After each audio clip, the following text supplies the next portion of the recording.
make sure we're testing the audio. Can someone just message us and make sure that you can hear me? Awesome. Great. So welcome, everyone. I'm Zoe Hornick, and I'm excited for today's session. It's pretty timely that we're talking about caregiving and leadership today on Bring Your Child to Work Day. We have a bunch of daughters in the room with us here, which is very exciting. So thank you again for joining. For me personally, I got to attend Bring Your Daughters to Work Day when that used to be the title, and that was really a really great time for me. I used to go with my stepmother, and it really exposed me to all the different departments that were there in her office. I tended to hang out in the accounting office, and I was obsessed with numbers at the time. But really, you know, I think it just goes to show the evolution of where we've come with this type of day. And we all know that women often take on a disproportionate share of caregiving duties. And we're often reluctant to share much about those responsibilities for fear that people are going to question our commitment to our careers.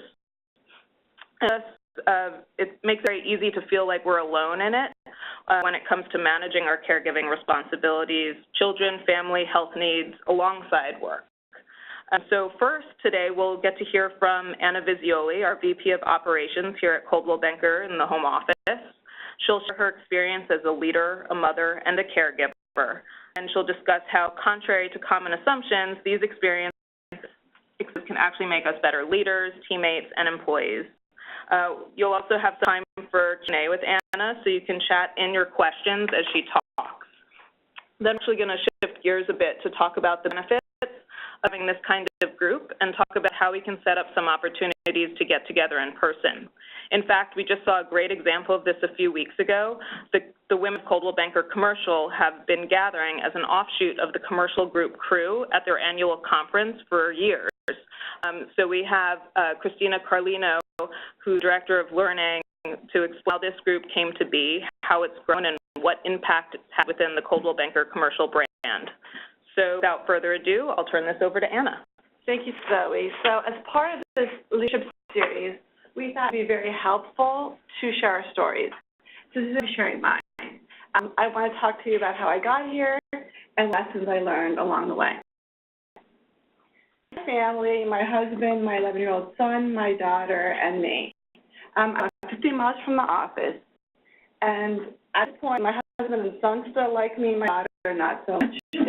So I feel like there's nothing like having a 16-year-old daughter. It is often said that self-awareness is really critical in leadership, and you really don't get a sense of your worst flaws and qualities until you have a 16-year-old daughter. So if you really want to get an insight perspective on your worst qualities, I call it genetic karma, because seeing yourself in 16-year-old form is pretty terrifying, but you certainly learn how not to behave and how not to act. So I recommend it for anyone as a way of self-awareness. So through my timeline a little bit, and just to give you a sense, notice I have 3 different timelines in there. To Zoe's point, I definitely think we tend to focus on our work life, and if it works, sometimes pretend that there is no other element of us, but certainly we all have a personal side. And it all works in tandem, right? So the personal affects our work life affects our personal life. And I think, you know, as women, we have been hesitant to speak about how the 2 and 3 collide, but it's pretty critical. So here's what my timeline looks like. Graduated from college in 1998, started working for a company named Thomson Financial, which is now Thomson Reuters, doing very exciting work of financial analysis. Working on municipal bonds, which I know sounds riveting, and it was as riveting as it sounds. But all kidding aside, it was a really great education for me. That's when I first learned about big data and databases and kind of the logic of how they work together, learned SQL. So all in all, it was a good experience, but I knew that it was not something I wanted to do for the rest of my life. So in 2000, I went back to get my MBA at Rutgers while still working, and then I got married that year as well. So pretty busy. And then in 2001, I decided to have a baby. Now, anything I can share with you, if there's nothing else you get out of this today, is that having a baby while working full-time and getting an MBA is the worst idea I have ever had. So imagine being 9 months pregnant, trying to work all day and then go to class, really fun, and then the next semester, pumping all day, working and going to class. So if there's anything I could tell everyone here not to do, it's trying to juggle all those things at once. I get through it, but it was a pretty painful time in my life. And then in 2002, I got laid off. And I'll tell you that that is one of the best things that's ever happened to me. Because sometimes I think we all need a swift kick in the butt to move to where we need to be. We get very comfortable in where we are. We're not sure if our skills are transferable, and really need somebody or something to push us to do something different. And for me, that layoff was the best thing that could have happened to me. I was able to finish on my MBA, spend time with my daughter, collect unemployment for 9 months. That was not a bad deal. And it really forced me to look inside and figure out what I wanted to do for the rest of my life. So in 2003, I got a job for a very, very, very small consulting firm called Suasion Resources. They were doing financial consulting. And again, it was a great experience. I did PPC campaigns and SEO campaigns and kind of designed marketing plans for small companies. But again, it definitely wasn't where I needed to be. So in 2005, I was offered a job by a company that called Senate for a brand called Coldwell Banker. And that's kind of how this story began. So in 2005, or just a few months after I started working, I got pregnant. Everything was falling into place, but that's where kind of the problem started. So, I had this pregnancy, gained the right amount of weight, my test scores were perfect, and on July 19th, 2006, my son was born. And as soon as they brought him to me, I knew something was wrong. They placed him next to me for a second, then whisked him away. And he looked a little blue.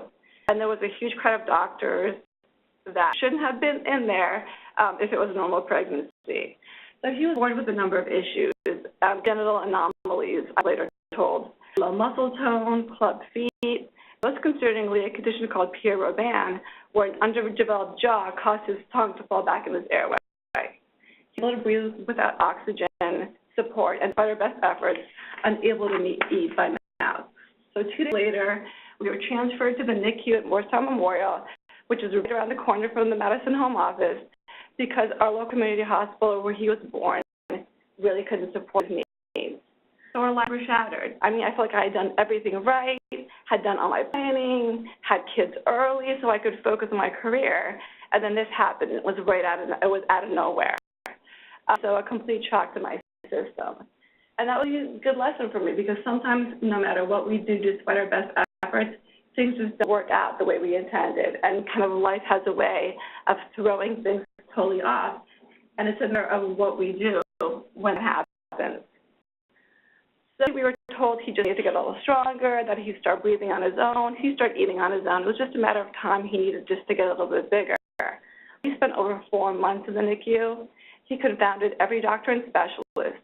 While they had seen his individual issues together, they had never seen all these issues at once. And then they continued to find more things.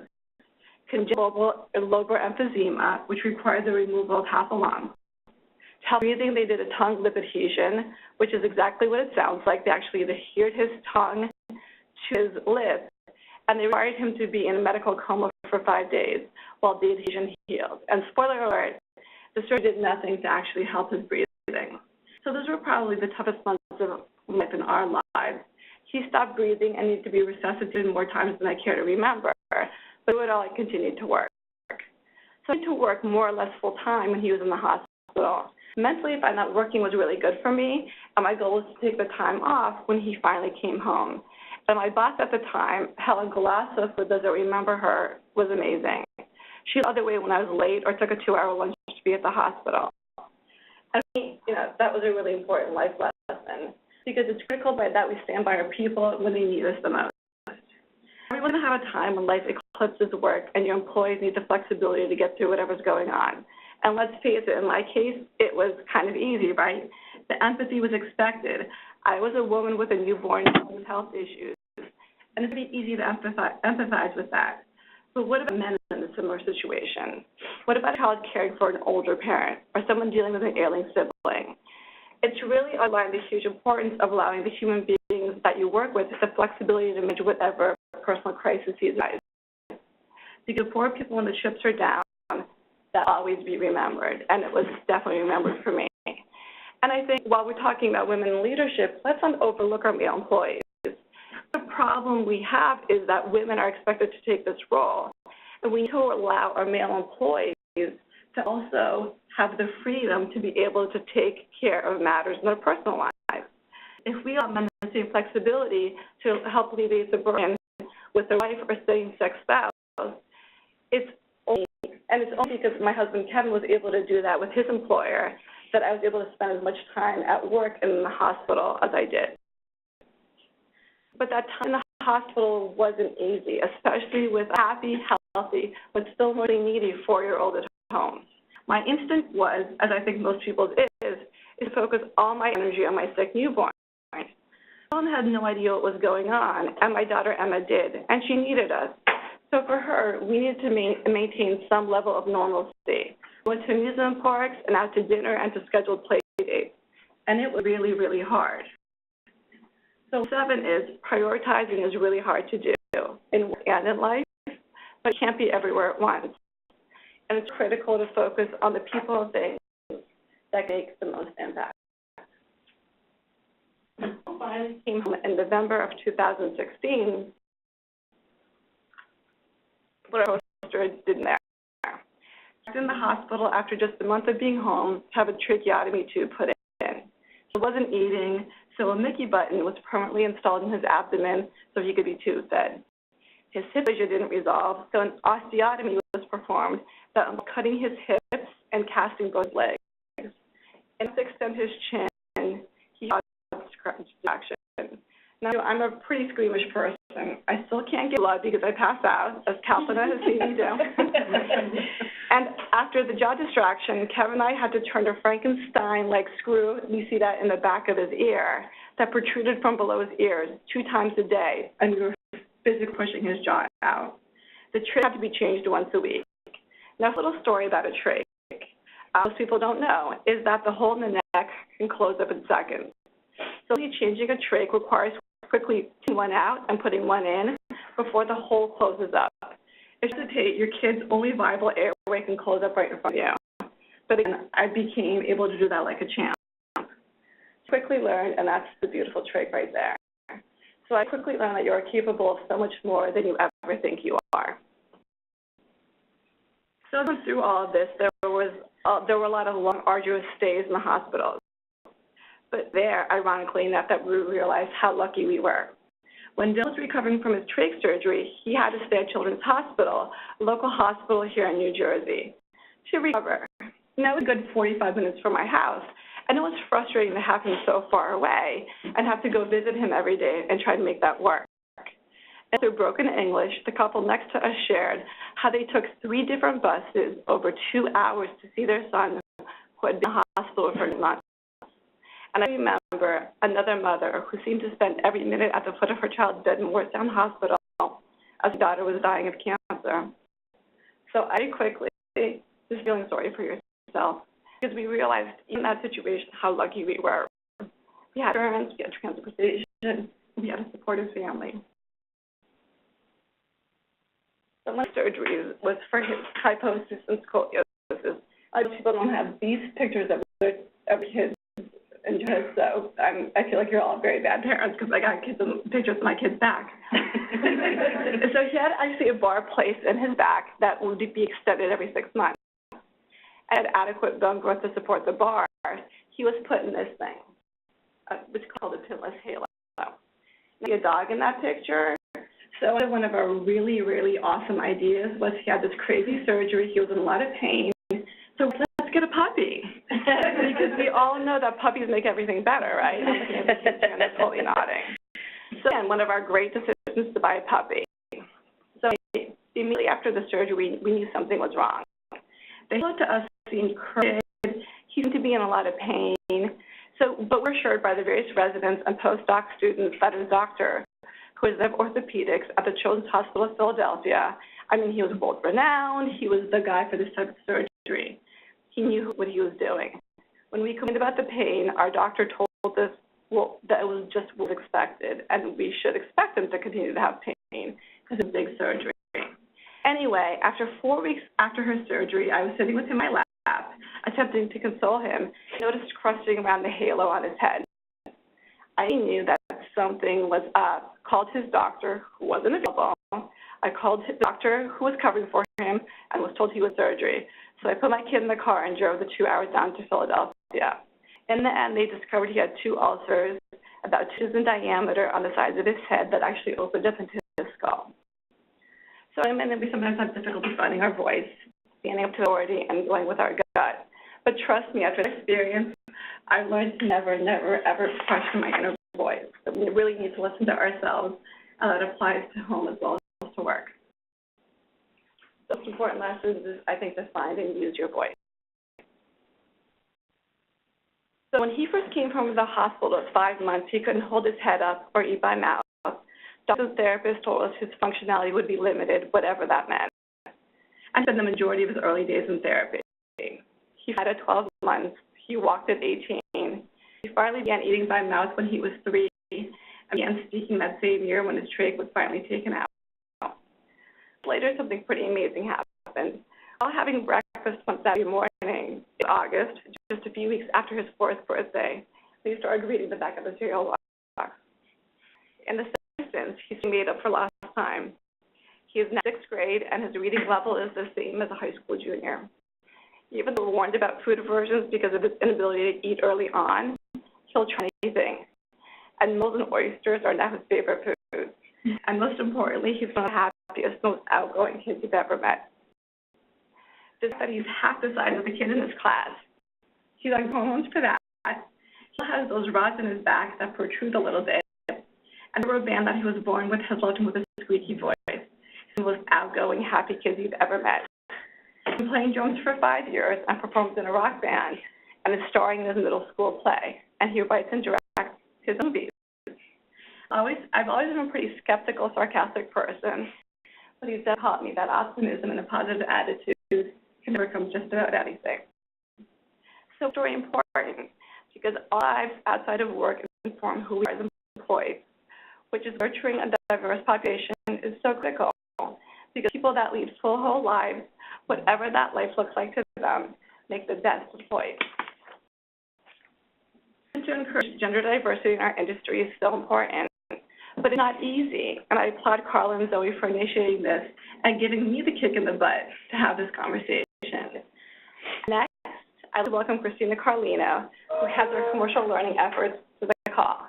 Christina's CBC team have been working closely with the Crew Network to encourage diversity topics. I think it's something that's really, really needed in the industry. So Christina, I'm handing it over to you.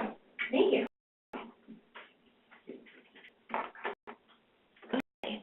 So thank you everyone for allowing me to not only join what I think is an awesome opportunity for all of us, clearly just based on Anna's story. I think you all have a lot to learn from each other and build each other up on a daily basis. One of the things that was my goal walking into this room was kind of educate you on where my path to we arrived to at the Impactful Women event. I started my career in Pricewaterhouse as a tax accountant, crunching numbers, but male-dominated industry.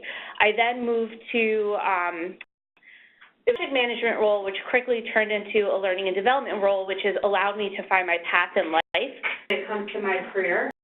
I started in MetLife in financial advisory and investments, quickly finding my way into sales training, again, another male-dominated world. And then I found myself over at Coldwell Banker Commercial with my financial background. I knew it was a great fit. I'm working with a lot of men. I don't know if anybody's heard of the Old White Boys Club, but I'm used to being in a room full of men. Never really found myself in a situation where I couldn't raise my voice or speak at the same level as a lot of the executives that I would meet with until I came to Coldwell Banker Commercial. And I'll start out with a story.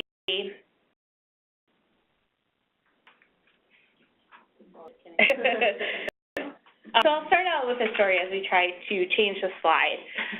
When I started at Coldwell Banker Commercial, I was super excited. There it goes. I'm super excited to begin my career in commercial real estate. Again, I knew it was a really great fit.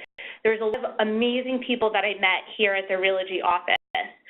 I started in January of last year, and it was at our global conference last year after I presented at our leadership summit, which is all of our owners and managers. I had one gentleman walk up to me and say, "How does your family allow you to travel for things like this?"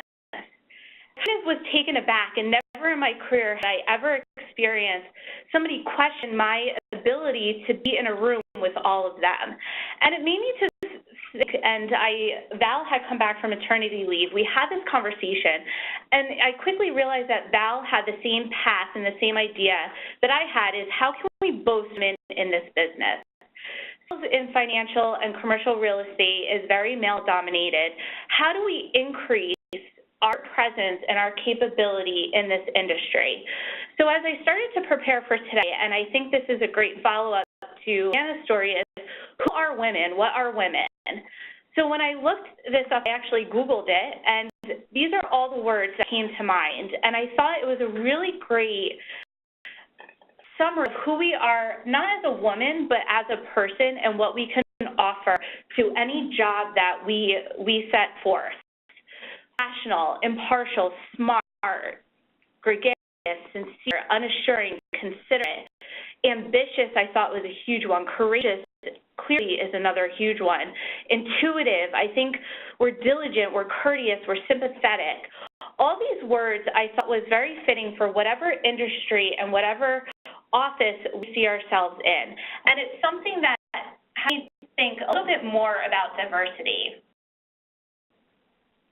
Please change the slide.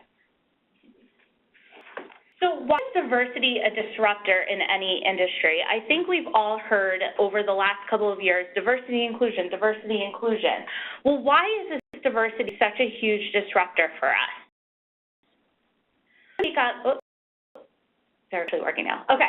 Women make up, believe it or not, 50.7% of the global population. And when we break it down by generations, Generation Z, which currently is not the workforce, it's 48.9%. These numbers are a census.gov estimate for 2016. I believe the next census will be coming out in a couple of years, so it'll be interesting to see how these numbers, especially for Z and Y, change. For Generation Y, 49.3% of the population is women. X is 50.5% of the population, and baby boomers are 52.5% of the population. So needless to say, there's no shortage of women in this world. But when we look at the labor force, only 39.4% of women in the population is currently an active member in the labor force. And what we're seeing is the global rate of women's economic contribution has declined to 2008 levels. I'm not here to figure out why this is going on in every industry, but I am here to tell you what's going on in the commercial real estate industry.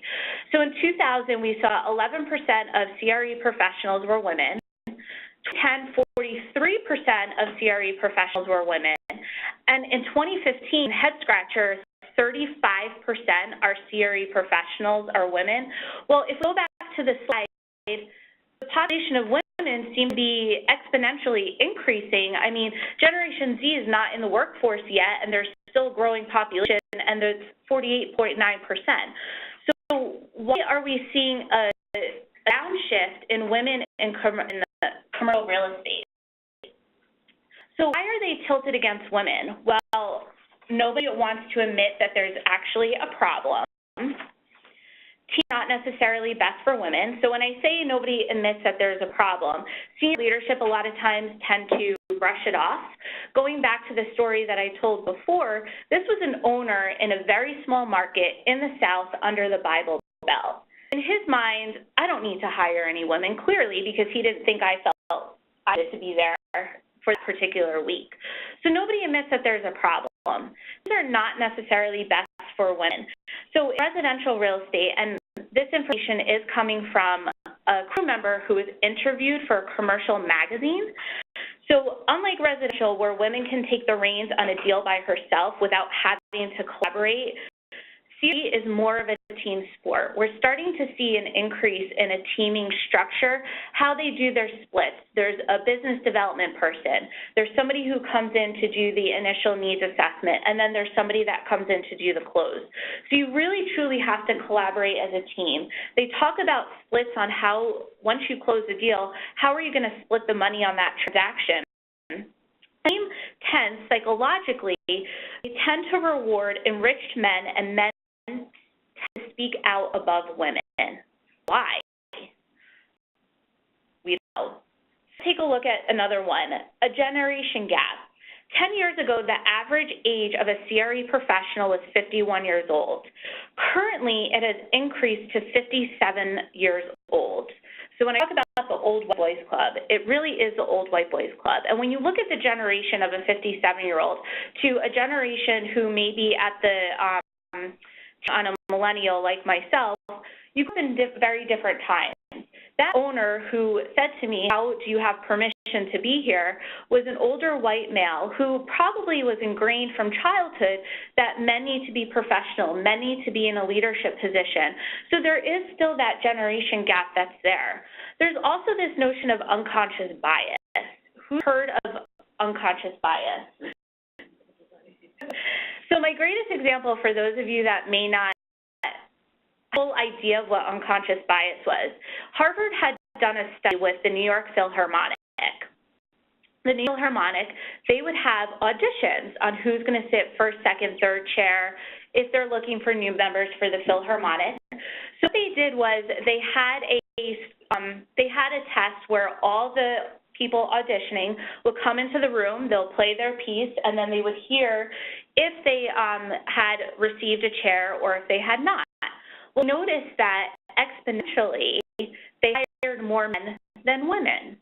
So then what they did was they took a screen. They put a screen in front of the judges, and they had people come into audition.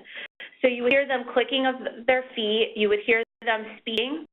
And what they did was they played their instrument. And again, men were chosen more than women. So they sat there and they thought, okay, well, they can't see them, but they hear them. And what did they hear? They heard women's high heel shoes. What they did was they had those who were auditioning not speak when they enter the room. They had them take off their shoes, and they had a screen in front of them. And what happened? They actually chose more women than men. Unconscious bias. It's something that you don't know is there, but it's there. So we take a look at this unconscious bias, and we look to how we can overcome that. But there is that unconscious bias when you have somebody coming in for an interview. There's also, based upon that unconscious bias, a negative feedback look is established. So there's this notion in the industry, and I've used this a couple of times already, the old white boys club. As a woman, why would I want to join a company that has a reputation for the old white boys club? So you're starting to see a lot of women who feel either intimidated or annoyed at the notion that there's an old white boys club. So how do we start to change? What needs to happen in order for this change? Well, number one, men have to change. And I say men loosely, but leaders have to acknowledge that there's something wrong. They have to take a very close look at their company, take a full inventory on what does the floor look like? How do you process how people are mentored? How do you look at the mix of teams? How do you negotiate even splits for compensation? How are people elevated? And all of these start from the top down. Second, commercial real estate relies on mentoring. Our EBT program, there's a huge mentoring piece, and EBT is our emerging brokers. So anybody who's been in the industry 18 months or less. And why is that mentoring so important?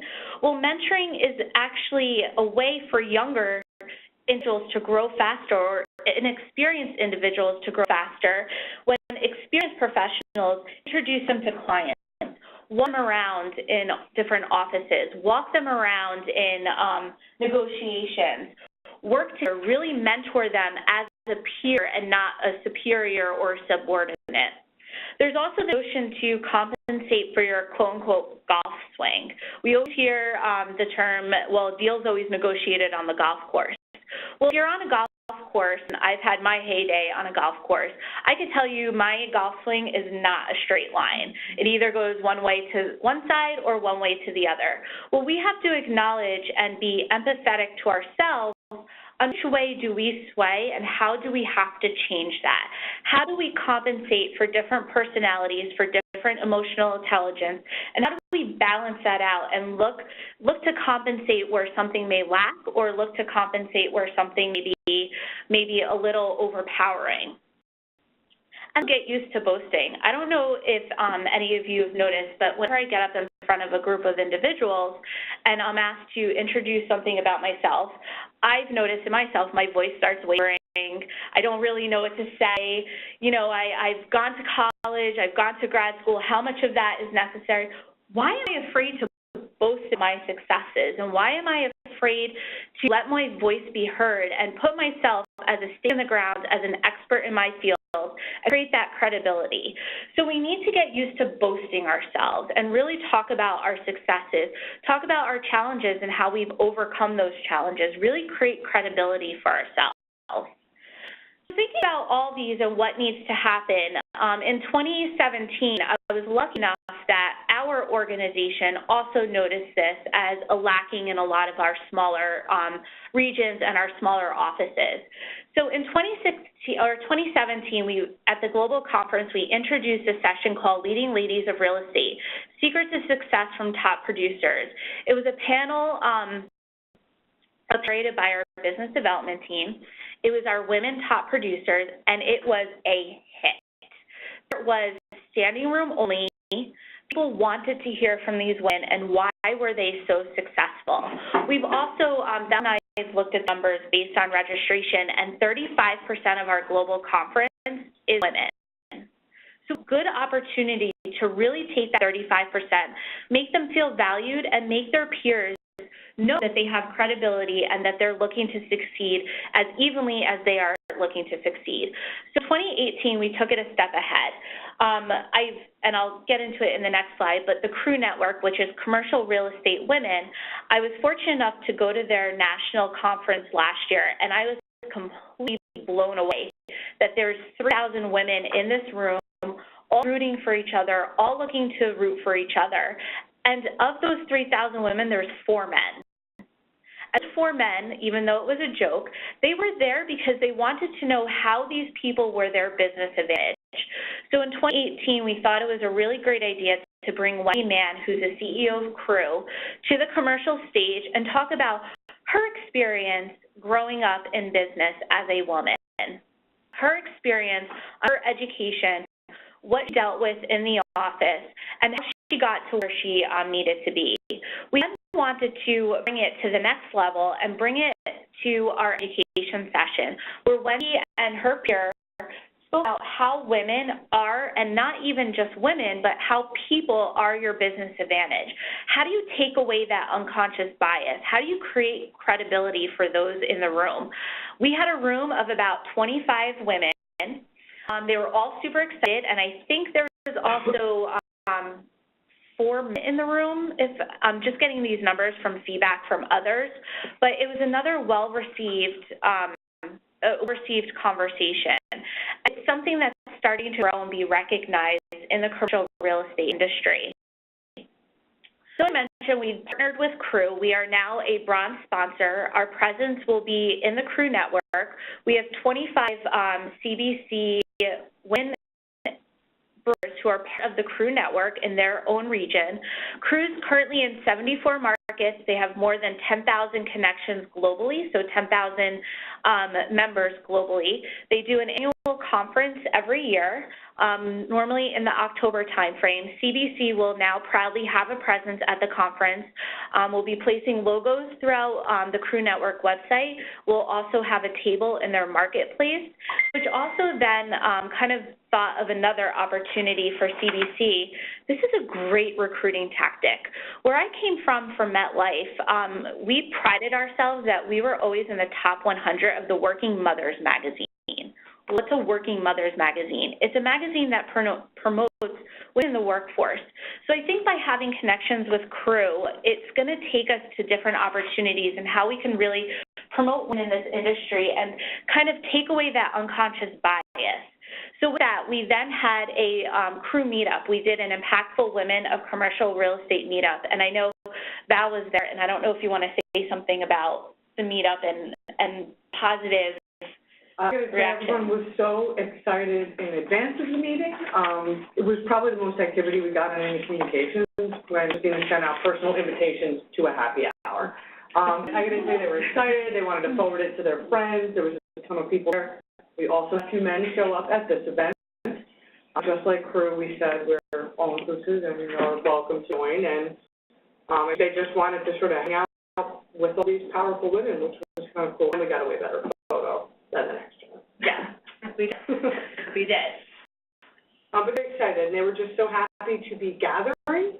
And what I learned is that the Florida chapter of crew is actually the most active in the country. So it was nice that our award winner, Sherry Arnold from Texas, is one of the more active crew members.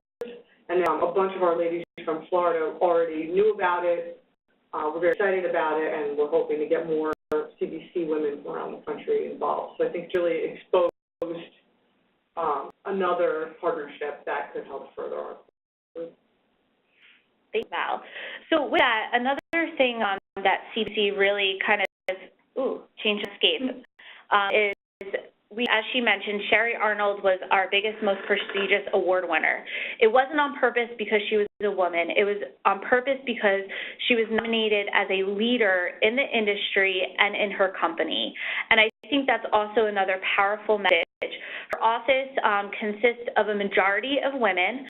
There's a great video up on the CBC website, and I know there is a communication center around about the inspiration of Sherry and her journey to becoming this really fantastic leader, not only for her company, but for the organization. So I also wanted to point out, too, that as an organization, we're really trying to recognize those that are worthy of leadership awards. It doesn't matter what gender they are, what race they are.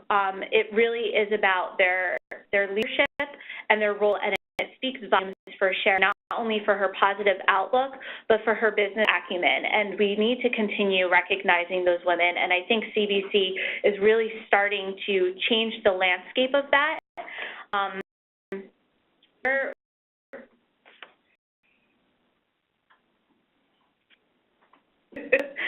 So where can we continue, or how can we continue to improve this? That's kind of like the age-old question, but I think CBC has taken a lot of great steps to really boost women up in the industry. There's other organizations out there that are not associated to commercial real estate that I think from a recruiting perspective will be a really great added value of why we support women in this business. There's also ways, and Carla will set up some time to know that we have that on our agenda, how we can really communicate this and boast this out there and really work with the crew network to drive women into this business, because sales is a really great business for women and something that they could be very fruitful in, and I just see nothing but great positive things for it. So thank you again for letting me join in. Thank you, Christina. We asked Christina to come and talk about how crew has worked inside of the commercial real estate brand, because they're really kind of a little bit ahead of us on this, and they've been doing this for 2 years already, and it's a great way for us to look at what has been successful. And so, looking at the success that they did have at their event with the crew, we thought it would be a great idea to have a meetup Gen Blue Summer Camp. So part of what we'll be doing at Gen Blue Summer Camp is provide networking opportunities, and at least one of them, because maybe it'll be so big that we'll have to have more. But we'll do one as part of our Women in Leadership group, and we'll also have discussion about women in leadership and using this kind of platform for recruiting, like Christina was talking about, but in the residential side. So if you haven't decided to go to some summer camp, it would be great to see you all there, and we can have this conversation in person, maybe over a coffee or a cocktail.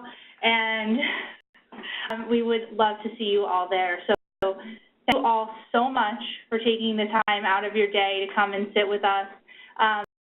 You can reach out to me and Zoe, Christina, if you have any other questions, and thank you guys.